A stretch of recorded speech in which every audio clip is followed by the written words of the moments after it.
বরগুনার আমতলীতে ছাত্রনেতা জুবায়েদ হত্যার প্রতিবাদে আমতলী উপজেলা ছাত্রদলের মশাল মিছিল অনুষ্ঠিত হয়েছে। বরগুনার আমতলী উপজেলা প্রতিনিধি মোহাম্মদ ইমরান ইসলামের পাঠানো তথ্য ও ভিডিও চিত্রে বিস্তারিত।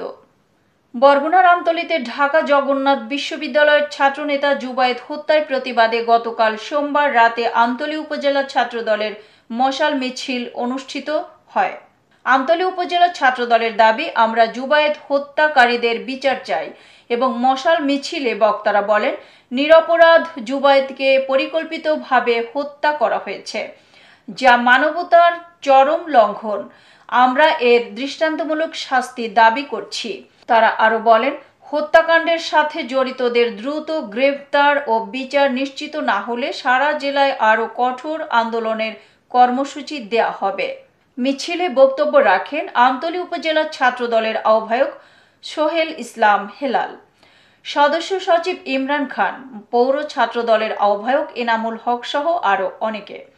তারা বক্তব্যতে আরো বলেন, জুবায়েদ ছাত্রদলের একজন নিবেদিত প্রাণ ও শান্ত স্বভাবের কর্মী ছিলেন। তার হত্যাকাণ্ডে গোটা ছাত্রদলের পরিবার শোকাহত। এতক্ষণ সঙ্গে থাকার জন্য ধন্যবাদ। i1 টিভির নিয়মিত আপডেট পেতে ভিজিট করুন আমাদের ওয়েবসাইট, ফেসবুক, ইনস্টাগ্রাম ও ইউটিউব চ্যানেলে।